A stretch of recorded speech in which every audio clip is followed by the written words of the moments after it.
I have experience with Drake School of Law in Des Moines, Iowa, because I did a pre-law program with Clio, okay, for to provide educational opportunities and legal education for people who came from a disadvantaged background.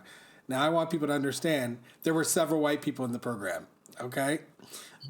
So, people are always talking about, oh, like special programs or this and that. There were plenty of white people here, okay? And also in Des Moines, Iowa. Super white. And very interesting place. Yeah. I actually ended up going to this pre law program because I was trying to get into NYU and I was waitlisted on NYU. So I was like, maybe if I finish first in the class of this program, I'll get into NYU. So I did finish first and I did not get into NYU.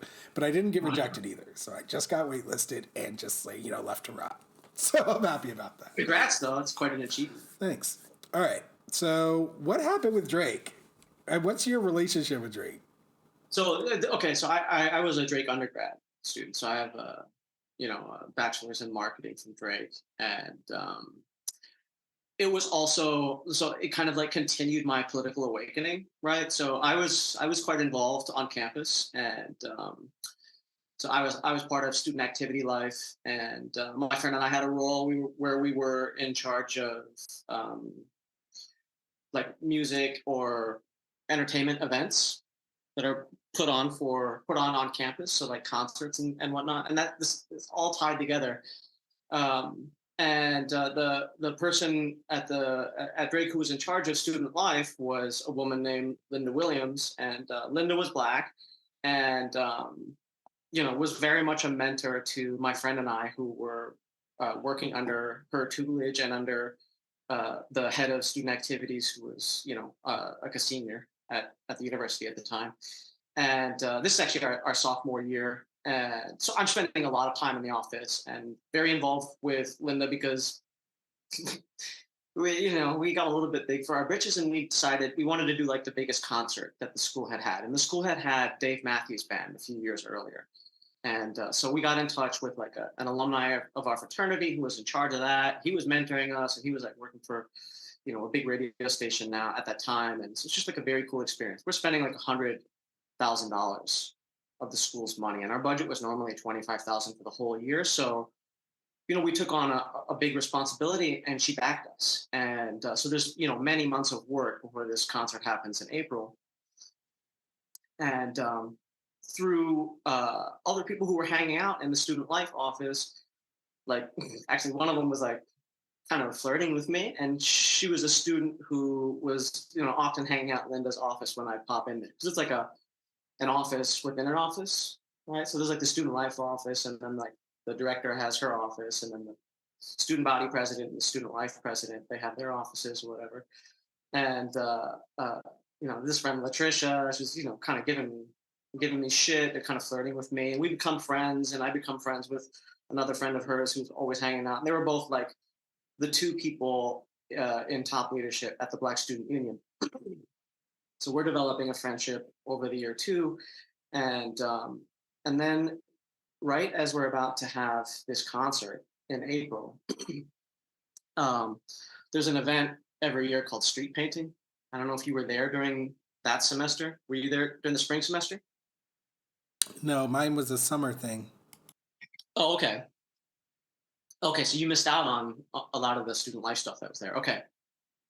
Yeah, it's a big event where people paint a square on this street in the middle of campus, and it's so there's a lot of debauchery. There's usually drinking, and it has to be kind of subtle, like off campus, but everybody's drunk there. So the day is wild. The day is winding down. Most people are gone. I'm there. Linda Williams is there. There's probably 36 students, and then a bunch of Drake security and police. And standing about 12 to 15 feet away from me on the lawn of this building are two football players. Both of them are black, and they're with one, woman who's a friend of theirs who's white and blonde and very fair. And one of them is force playing with her. They're like, good friends, not dating, just friends. And he's got her kind of in a headlock, and with her back to his friend, right? So he's kind of got her in a headlock, and everybody's a little tipsy at this point at the end of the day, but uh, kind of tired, and this Drake security officer comes up to him, and like I don't know, did you see Drake security on campus when you were there? I sure did.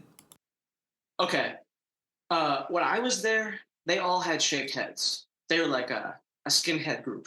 You know what I mean? They all looked like toy soldiers, wannabe cops. A lot of them had an attitude, and so this one comes up to one of the guys, and the guy who had his friend in a headlock, and he's like, "Let her go," kind of thing. Like bossing him around. He's like, like we're just, playing around, man. Like, leave us alone. And then another Drake security officer walks up and to the other guy and is like, hey, like knock it off, keep it quiet, kind of thing. And he touches him, and the football player pushes the Drake security officer back. And then it was just mayhem. And two police officers come up behind the football player who had his friend in the headlock and just start wailing on him with batons. So they, typical tactic, they like smack him in the back of his hamstring, falls to his knees, he's grimacing, and he falls right in front of me, right? So I'm like flipping out and I'm like, stop, stop, stop, stop. You know what I mean? And they're, threatening me, like telling me to back off. There's pepper spray flying, mayhem. He's arrested. Both of them are arrested. Multiple people are like,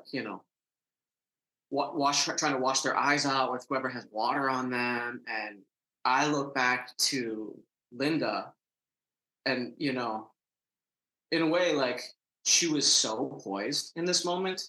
But I was like, Linda, can I swear on here?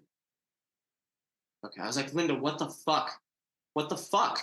And she's just like, calm down, calm down. Like, I feel bad that she's like a veteran of this stuff already. And like, there were a lot of black students there too who witnessed this, and it's traumatizing for them. I could just, see the hurt in people's faces, And there's that dynamic where you like try to console someone. Like, you just can't console someone about something like this because just going to continue being a problem. You know what I mean?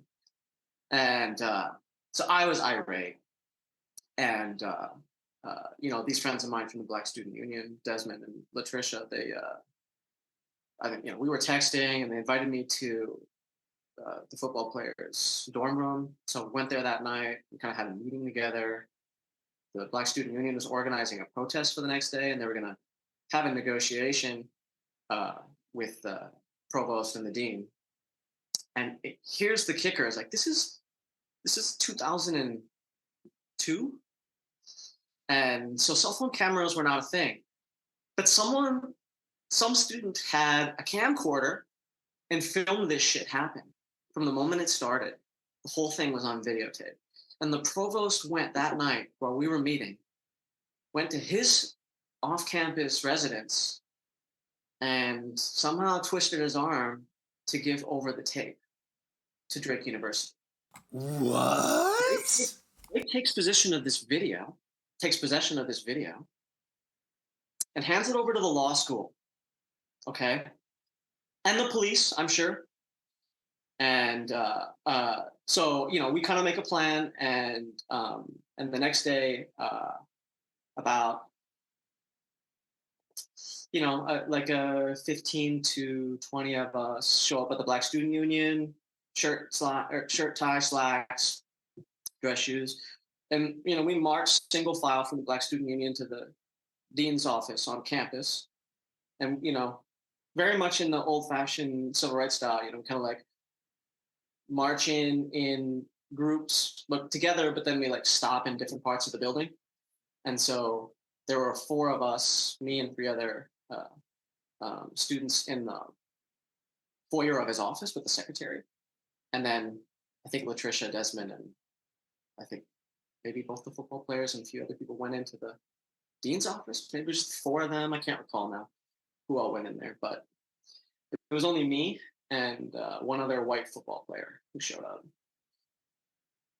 So that that like didn't produce the results that we wanted. So they decided on a Drake Law School investigation. So they, what is it called? I don't know the technical term for it. They like put together a panel led by a law professor and several law students, and then they, held sessions where they gathered testimony from different witnesses, and I was one of them. So I went to the law school and I gave my testimony for like 30 minutes without being able to see the video. I had to go off of like two-dimensional diagram, but like they're obviously able to cross-reference my testimony with actual footage. Um, so what ends up happening is the law school rules that the Drake security officer, did act in the wrong, and they fired him. But the police still prosecuted the football player. And I checked the court records a year ago, and I found the file, and they convicted him of like resisting arrest or disorderly conduct, something like that. And that's just shocking to me that the school that the prosecution of their student go on, that they withheld exonerating video evidence from the public. So can I kind of just like continue on with this story, because like Go it just on, gets go. worse. I mean, this is fascinating. The chat agrees. Go for it. It just gets worse. So this is also my education. This is my first experience viscerally with police brutality, right? It's made a huge impression on me. I already had a negative impression of Des Moines police, the way that they treated people off campus, because there's a lot of homelessness and drug use in this part of Des Moines. It is not a well-to-do part of Des Moines. So there is petty crime, and there's all kinds of challenging, people with challenges in life. But they're like breaking kids' skateboards. They're just very rough with people. And they also had some kind of grift with the university where we were like contractually obligated to hire off-duty police officers as security at campus events. And so this leads to us. Here's the pinnacle of the year for us. So we just had this crazy experience, but now we're going to host Ja Rule at the Knapp Center in 2002. He was like pretty hot shit. So we have like we're Still doing it. is. He still is. He's still rocking places. Yeah, isn't he? I mean, the Fire Fest, the whole Fire Fest was such a laugh for me because like I had like direct experience with how incompetent he is as a person. So I've got stories about that too. So this is just a few weeks later, and do you remember the Knapp Center? Did you ever go there for?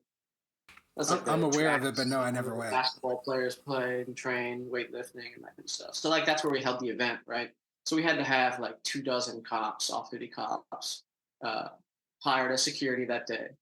So big operation, two of us can't even legally drink, and we're like spending $100,000, and we've booked like a major artist, and we have a lot of we have like a 5,000 person venue, like running on our shoulders, and this cop woman, dark curly hair, very distinct looking, kind of like an Italian look. She was one of the cops who beat down the football player right in front of me. She was one of the first people to hit him with the baton. And one of my student assistants comes up to me and was like, hey, you got to come. This police officer just let like 20 kids in the back door and they're sitting in the front row. And I'm like, what? I was just, incredulous. So sure enough, they walked me over there, and this cop had let her kid and like 24 of his friends in the back door, in the side door, 20 minutes before doors open, 20 minutes, tickets not taken, nothing. So they could get preferred seating. And I had noticed that the head of Drake Security, can't remember his name, but he had like a German name or Austrian name. And I called him and I was like, you got to fire her. You got to send her home. Like we can't like this is just like they're supposed to be enforcing the rules and they're breaking the rules. Like this is just so astounding. And he wouldn't let me flex that, but he basically took her out of sight for the rest of the night. And I made all her kids' friends leave and go and wait in line like everyone else. But this just compounded my view that the police have a sense of lawlessness, a sense of entitlement, and that they'll just use violence whenever it suits them and get away with it, and you'll be charged with crimes. It's just so outrageous. So, I mean, this left me pretty jaded for life. Thanks for watching. For access to the full-length conversation and all of the 2-hour-long, unedited conversations that I've had on race, click the support link in the description below. Thanks for your support, and see you next time.